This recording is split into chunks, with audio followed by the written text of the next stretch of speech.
Esse é o capítulo 13 de Percy Jackson, O Ladrão de Raios. O nome do capítulo é Meu Mergulho para a Morte.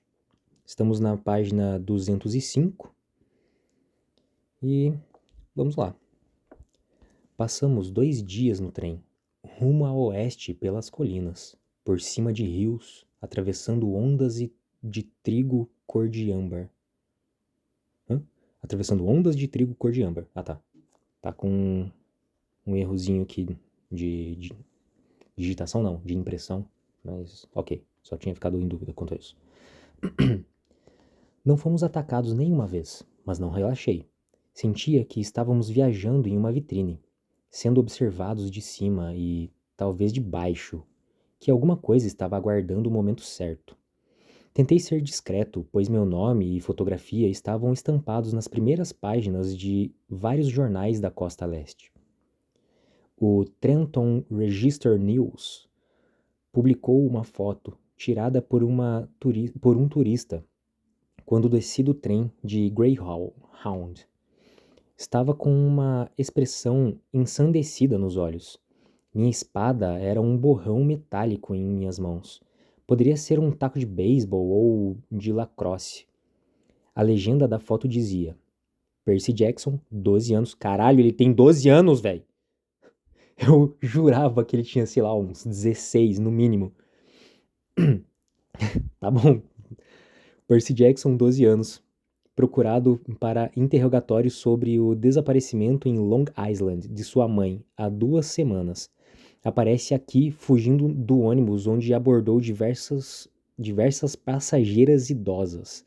O ônibus explodiu no acostamento de uma rodovia a leste de New Jersey, logo depois que Jackson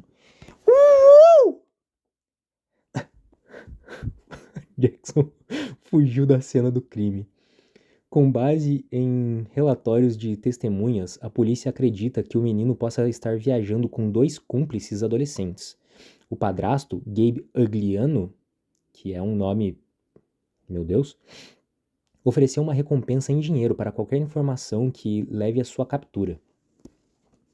Nossa, estão caçando um moleque de 12 anos.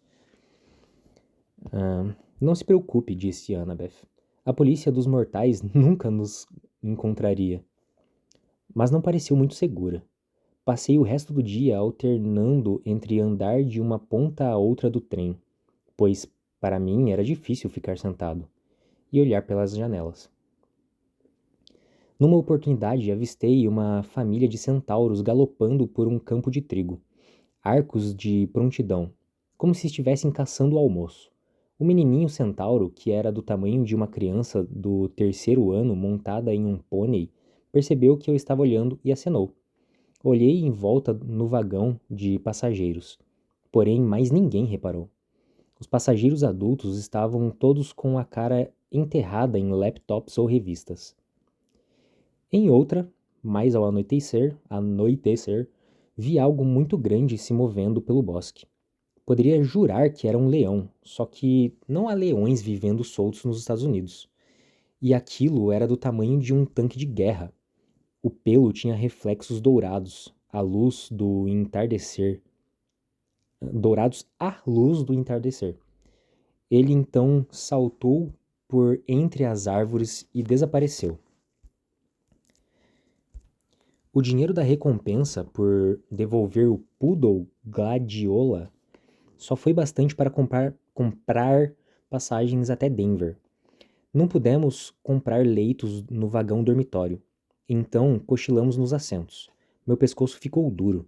Tentei não babar enquanto dormia, já que Annabeth estava sentada bem ao meu lado. Só falando, me explicando, eu tenho uma dicção meio ruinzinha, por isso que eu fico travando, repetindo, errando palavra. Não é que eu tô lendo errado, é só a dicção que não ajuda também. E um dos pontos de ler em voz alta é justamente para melhorar isso, né? Enfim. Grover ficou roncando e balindo. Basicamente um... e me acordava. Num momento, ele se agitou demais e um de seus pés falsos caiu. Annabeth e eu tivemos de enfiá-lo de volta antes que algum dos outros passageiros notasse. Então, Annabeth me perguntou depois de recolocarmos o tênis de Grover. Quem quer a sua ajuda? O que quer dizer? Quando eu estava dormindo, agora mesmo, você murmurou, não quero ajudar você. Com quem estava sonhando? Estava em dúvida sobre dizer alguma coisa. Era a segunda vez que sonhava com a voz maligna do abismo. Aquilo me incomodava tanto que, por fim, contei a ela. Annabeth ficou em silêncio, por um bom tempo. Não parece ser Hades. Ele sempre aparece sentado em um trono negro e nunca ri. Ele ofereceu minha mãe em troca. Quem mais poderia fazer isso? Eu acho. Se ele queria dizer ajude-me a subir do mundo inferior, se ele quer guerra com os olimpianos, mas por que pedir a você o raio mestre se ele já tem? Sacudi a cabeça, desejando saber a resposta. Pensei no que Grover havia contado, que as fúrias no ônibus pareciam estar procurando alguma coisa. Onde está? Onde? Talvez Grover tivesse sentido as minhas emoções. Ele bufou dormindo. Resmungou algo sobre vegetais e virou a cabeça. Annabeth ajeitou o boné dele para cobrir os chifres. Percy, você não pode negociar com Hades. Sabe disso, certo? Ele é enganador, cruel e ganancioso. Não me importo de suas benevolentes. Não me importo se suas benevolentes não foram tão agressivas dessa vez. Dessa vez? Perguntei. Você quer dizer que já cruzou com elas antes? A mão dela deslizou até o colar. Ela manuseou uma conta branca vitrificada, na qual estava pintada a imagem de um pinheiro, um dos seus marcos de fim de verão, em argila. Digamos apenas que não morro de amores pelo Senhor dos Mortos. Você não pode ficar tentado a negociar sua mãe. O que faria se fosse seu pai? Essa é fácil, disse ela. Eu o deixaria apodrecer. Sério? Os olhos cinzentos de Annabeth se fixaram em mim. Estavam com a mesma expressão que vi no bosque, no acampamento, no momento em que ela puxou a espada contra o cão infernal. Meu pai me detestou desde o dia que nasci, Percy, disse ela. Ele nunca quis um bebê. Quando me ganhou, pediu a Atena que me levasse de volta e me criasse no Olimpo, porque estava muito ocupado com seu trabalho. Capitalismo, né? Ela não ficou contente com isso. Disse a ele que os heróis têm de ser criados por seu parente mortal. Mas como? Quer dizer, você não nasceu em um hospital? Parecia na... Apareci na porta do meu pai, em um berço de ouro, trazido do Olimpo por Zéfiro, o vento ocidental. Daí você imaginaria que meu pai se lembrasse disso como um milagre, não é? Como se, quem sabe, tivesse feito algumas fotos digitais ou algo do tipo. Mas ele sempre falou sobre minha chegada como se fosse a coisa mais inconveniente que já lhe acontecera. Quando eu tinha 5 anos, ele se casou e esqueceu totalmente Atena. Arranjou uma esposa mortal, entre aspas, normal, e teve 2 filhos mortais normais, e tentou fazer de conta que eu não existia. Olhei pela janela do trem. As luzes de uma cidade adormecida estavam passando. Quis fazer Annabeth se sentir melhor, mas não sabia como. Minha mãe se casou com um cara horroroso demais, contei a ela. Grover disse que ela fez isso para me proteger, para me esconder no cheiro de uma família humana. Quem sabe seu pai não estava pensando nisso? Annabeth continuou focada em seu colar. Apertava o anel de formatura de ouro que estava pendurado entre as contas. Ocorreu-me que o anel devia ser do pai dela. Fiquei imaginando por que ela o usava se o odiava tanto. Ele não liga para mim, disse ela. A mulher dele, minha madrasta, me tratava como uma aberração.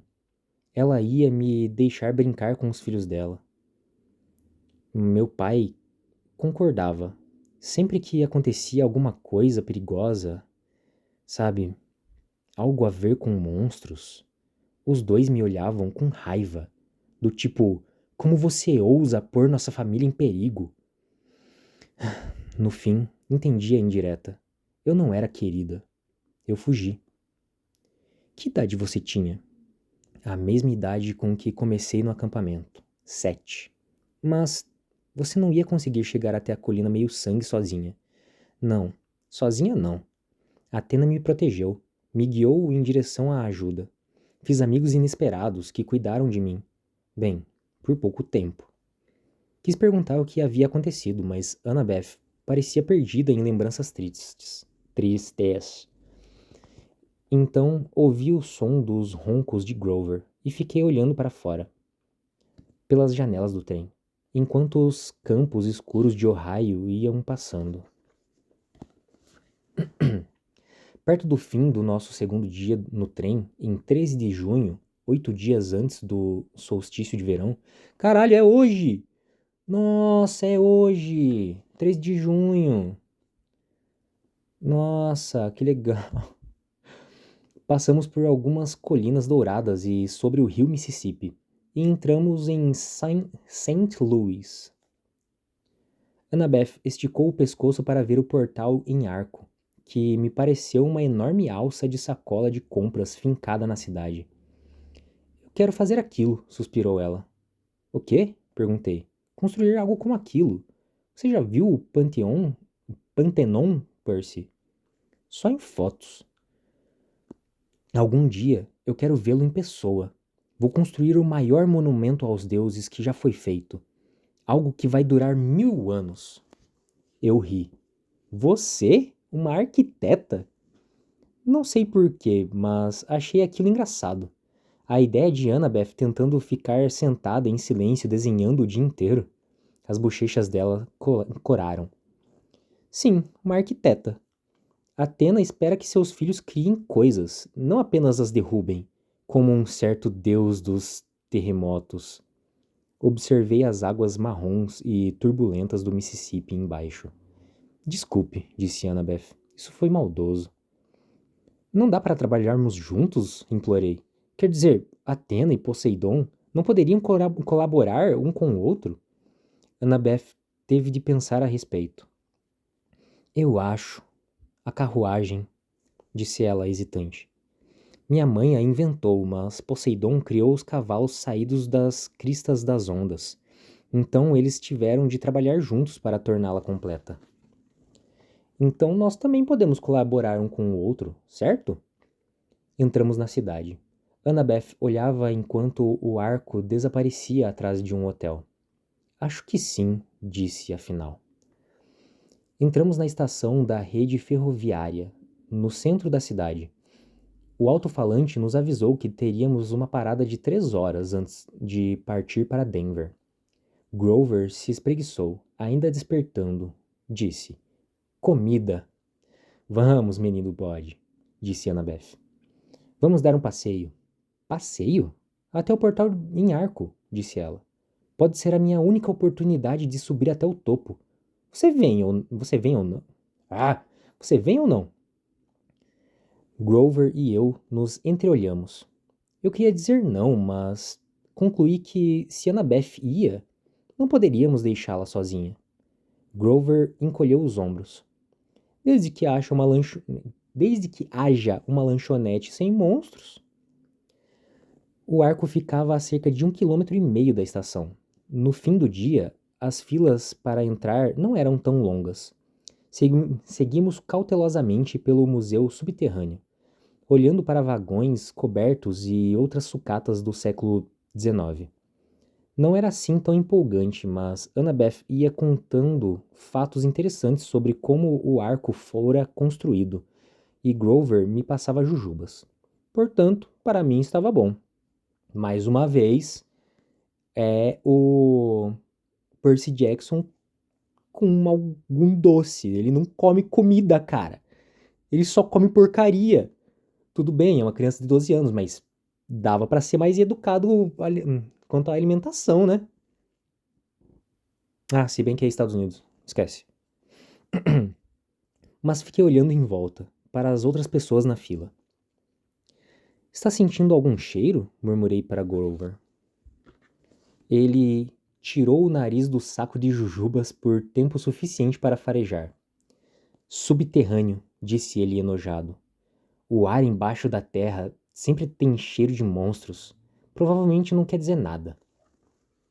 Mas eu tinha a sensação de que algo estava errado. Tinha a sensação de que não devíamos estar ali. Gente, disse eu, vocês conhecem os símbolos de poder dos deuses? Annabeth estava no meio da leitura sobre o equipamento de construção usado para erigir o arco, mas deu uma olhada. Sim? Bem, Hades. Grover pigarreou. Estamos em local público. Você quer dizer o nosso amigo do andar de baixo? Certo, falei. Nosso amigo do andar muito de baixo. Ele não tem um chapéu como o de Annabeth? Você quer dizer o Elmo das Trevas? Disse Annabeth. Sim, esse é o símbolo de poder. Eu o vi junto ao assento dele durante a assembleia do solstício de inverno. Ele estava lá? Perguntei. Ela assentiu. É a única ocasião em que ele tem permissão de visitar o Olimpo, o dia mais escuro do ano. Mas se o que eu vi é verdade, o elmo é muito mais poderoso que meu boné da invisibilidade. Permite que ele se transforme em trevas, confirmou Grover. Ele pode se fundir com as sombras ou passar através de paredes. Não pode ser tocado, nem visto, nem ouvido. E pode irradiar um medo tão intenso que é capaz de enlouquecer você, ou fazer seu coração parar de bater. Por que acha que todas as criaturas racionais têm medo de escuro? Mas então, como sabemos se ele está aqui agora mesmo nos observando? Perguntei. Annabeth e Grover se entreolharam. Nós não sabemos, disse Grover. Obrigado, agora me sinto muito melhor, falei. Ainda sobrou alguma jujuba azul? Caralho, que fixação, hein, mano?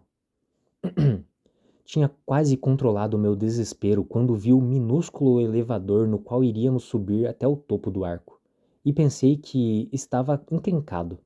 Odeio espaços confinados. Eles me deixam doido. Fomos espremidos dentro do elevador, junto com uma senhora grande e gorda e seu cão, um chihuahua, com uma coleira de falsos brilhantes. Calculei que talvez chihuahua fosse um cão-guia, porque nenhum dos guardas disse uma palavra a respeito. Começamos a subir dentro do arco. Eu nunca havia estado em um elevador que subia em curva, e meu estômago não gostou muito. Sem os pais? Perguntou-nos a senhora gorda. Tinha olhos pequenos, redondos e brilhantes, dentes pontudos e manchados de café, um chapéu mole de jeans e um vestido de jeans armado demais. Parecia um dirigível jeans. Nossa, não sei que ano que esse livro... Julho de 2014? Não. Enfim, não sei de que ano que é esse livro, mas... Mano, um conjuntinho jeans desse... Meio brega, sei lá. Depende também, mas enfim. Eles estão lá embaixo, disse Annabeth. Tem medo de altura. Ah, pobrezinhos. O chihuahua rosnou. A mulher disse. Vamos, filhinho, comporte-se. O cão tinha olhos pequenos, redondos e brilhantes, como os da dona, inteligentes e malvados. Eu disse. Filhinho? É o nome dele? Não. Ela falou e sorriu, como se aquilo esclarecesse tudo. No topo do arco, a plataforma de observação me lembrou uma lata acarpetada. Fileiras de janelinhas davam para a cidade. De um lado, cidade de um lado, e para o rio do outro. A vista era legal, mas se existe... Caramba! Mas se existe uma coisa de que gosto ainda menos que lugar fechado, é um lugar fechado a 200 metros de altura. Annabeth seguiu falando sobre suportes estruturais e sobre como teria feito as janelas maiores, e projetado um piso transparente. Ela poderia ter ficado lá em cima horas a fio, mas, para minha sorte, o guarda anunciou que a plataforma de observação seria fechada em poucos minutos. Guiei Grover e Annabeth em direção à saída. Enfiei-os no elevador e estava quase entrando quando me dei conta de que já havia outros 2 turistas lá dentro. Não tinha espaço para mim. O guarda disse: "Próximo carro, senhor." "Vamos sair", disse Annabeth. "Vamos esperar com você." Mas aquilo ia atrapalhar todo mundo e levar ainda mais tempo, então eu disse: "Não, tudo bem. Vejo vocês lá embaixo." Grover e Annabeth pareceram nervosos, mas deixaram a porta do elevador se fechar. O carro desapareceu rampa abaixo. Agora, as únicas pessoas que restavam na plataforma de observação éramos eu, um garotinho com os pais, o guarda e a senhora gorda com o chihuahua. Sorri pouco à vontade para a senhora gorda. Ela sorriu de volta, a língua bifurcada, tremulando entre os dentes. "Espere um minuto. Língua bifurcada?" Antes que eu pudesse concluir se tinha realmente visto aquilo, o chihuahua pulou no chão e começou a latir para mim. "Vamos, vamos, filhinho", disse a senhora. "Não está divertido? Temos todas essas pessoas simpáticas aqui." "Cachorrinho", disse o menino. "Olhe, um cachorrinho." Os pais o puxaram de volta. O chihuahua arreganhou os dentes para mim, a espuma pingando dos lábios negros. Mano, esse chihuahua aí tá com raiva, velho. Raiva no caso a doença, né? "Bem, meu filho", suspirou a senhora gorda. "Se você insiste." Meu estômago começou a gelar. Você chamou esse chihuahua de filho?" "Quimera, querido", corrigiu a senhora gorda. "Não é um chihuahua. É um engano muito comum." Ela arregaçou as mangas de jeans, mostrando que a pele de seus braços era escamosa e verde. Quando sorriu, vi que seus dentes eram presas. As pupilas dos olhos eram fendas verticais, como as dos répteis. O chihuahua latiu mais alto, e a cada latido ele crescia. Primeiro ficou do tamanho de um Doberman, depois de um leão. O latido se transformou em rugido. O menininho gritou. Os pais o puxaram para a saída, bem na direção do guarda, que estava paralisado, de olhos arregalados para o monstro. A quimera estava tão alta que suas costas tocavam no teto. Tinha cabeça de leão, com a juba untada de sangue, o corpo e os cascos de um bode gigante, e uma serpente no lugar da cauda. Losangos de 3 metros de comprimento brotavam do traseiro peludo. Ainda tinha no pescoço a coleira de falsos brilhantes e a placa, do tamanho de um prato, era agora fácil de ler. Quimera, raivosa, hálito de fogo, venenosa. Se encontrada, favor ligar para o Tártaro. Ramal 954. Percebi que não havia sequer tirado a tampa da minha espada. A tampa da espada. Minhas mãos estavam amortecidas. Eu estava a 3 metros da bocarra sangrenta da quimera, e sabia que, assim que me mexesse, a criatura iria investir. A mulher cobra fez um som sibilante que poderia ter sido uma risada. Sinta-se honrado, Percy Jackson. O Sr. Zeus raramente me permite pôr um herói à prova com um de minha prole. Pois eu sou a mãe de monstros, a terrível Equidna. Equidna? Olhei para ela. Tudo que pude pensar em dizer foi: "Isso não é o nome de bicho que come formigas?" Ela uivou. A cara de réptil ficou marrom e verde de raiva. "Detesto quando as pessoas dizem isso. Detesto a Austrália. Dar meu nome àquele animal ridículo. Por causa disso, Percy Jackson, meu filho o destruirá." A quimera avançou, os dentes de leão rangendo. Consegui pular para o lado e me esquivar da mordida. Fui parar junto da família e do guarda, que agora estavam todos gritando, tentando abrir à força as portas da saída de emergência. Não podia deixar que eles fossem feridos. Tirei a tampa da espada. Corri para o outro lado da plataforma e gritei: Ei, Chihuahua! A quimera se virou mais depressa do que eu achava possível. Antes que eu pudesse erguer a espada, ela abriu a boca, soltando um mau cheiro como o da maior churrasqueira do mundo, e lançou uma coluna de chamas bem em cima de mim. Mergulhei através da explosão. O carpete explodiu em chamas. O calor foi tão intenso que quase queimou minhas sobrancelhas. O lugar onde eu estava um momento antes se tornara um buraco esfarrapado na lateral do arco, com metal derretido, fumegando nas bordas. Essa é boa, pensei. Acabamos de soldar um monumento Acabamos de soldar um monumento nacional. Contra a corrente era agora uma lâmina de bronze reluzente em minhas mãos. E quando a quimera se virou, eu a golpeei com violência no pescoço. Foi um erro fatal. A lâmina faiscou sem efeito contra a coleira de cachorro. Tentei recuperar o equilíbrio, mas estava tão preocupado em me defender da boca chamejante de leão que me esqueci completamente da cauda de serpente, até que ela fez uma volta e cravou as presas na minha panturrilha. Minha perna inteira ardeu em fogo. Tentei enfiar contra a corrente na boca da quimera, mas a cauda de serpente enrolou-se nos meus tornozelos e me desequilibrou. E a espada voou de minha mão, saiu rodopiando pelo buraco do arco e caiu no rio Mississippi. Consegui ficar em pé, mas sabia que tinha perdido. Estava desarmado, podia sentir o veneno letal subindo por meu peito.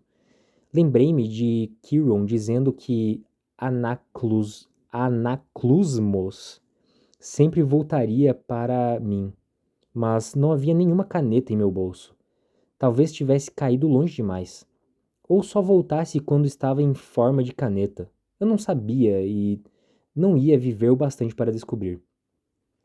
Recuei para o buraco na parede. A quimera avançou rosnando e soltando espirais de fumaça pelos lábios. A mulher serpente, Equidna, gargalhou. Já não se fazem mais heróis como antigamente, hein, filho? O monstro rosnou. Parecia não estar com pressa de acabar comigo, agora que eu estava derrotado. Dei uma olhada para o guarda e a família. O menininho se escondia atrás das pernas do pai. Eu tinha de proteger aquelas pessoas. Não podia simplesmente morrer. Tentei pensar, mas meu corpo inteiro estava em fogo. Minha cabeça girava. Eu não tinha espada. Estava enfrentando um monstro imenso que cuspia fogo e sua mãe. E estava apavorado. Não havia outro lugar para ir, portanto, subi na beira do buraco. Muito, muito embaixo, o rio brilhava. Será que, se eu morresse, os monstros iriam embora? Deixariam os humanos em paz? Se você é o filho de Poseidon, sibilou Equidna, então não tem medo da água. Pule, Percy Jackson. Mostre-me que a água não lhe fará mal. Pule e recupere a espada. Prove a sua linhagem. Sim, certo, pensei. Eu tinha lido em algum lugar que pular na água da altura de alguns andares era como se atirar em asfalto. Dali eu ia me desfazer em pedaços com o impacto. A boca da quimera estava vermelha, incandescente, preparando uma nova rajada de fogo. Você não tem fé, disse a quimera. Não confia nos deuses. Não posso culpá-lo, pequeno covarde. Melhor que morra agora. Os deuses são infiéis. O veneno está no seu coração. Ela estava certa. Eu estava morrendo.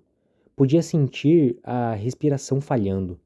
Ninguém poderia me salvar, nem mesmo os deuses. Recuei e olhei para a água lá embaixo. Lembrei-me do calor do sorriso de meu pai quando eu era um bebê. Ele deve ter me visto. Deve ter me visitado quando eu estava no berço. Lembrei-me do tridente verde que aparecera girando acima da minha cabeça na noite da captura da bandeira, quando Poseidon me reconheceu como seu filho. Mas aquilo não era o mar. Aquilo era o Mississippi, bem no meio dos Estados Unidos. Ali não havia nenhum deus do mar. Morra, infiel! Disse a voz rouca de Equidna, e a quimera mandou uma coluna de fogo na direção do meu rosto. Pai, me ajude, implorei. Virei-me e pulei, minhas roupas em chamas, o veneno correndo por minhas veias. Mergulhei no rio. E assim, mais um capítulo finalizado. Terminamos o capítulo 13, chegamos no capítulo 14, página 220. E com isso, finalizamos mais um áudio, mais um vídeo. Obrigado por ter me escutado até o momento e até a próxima.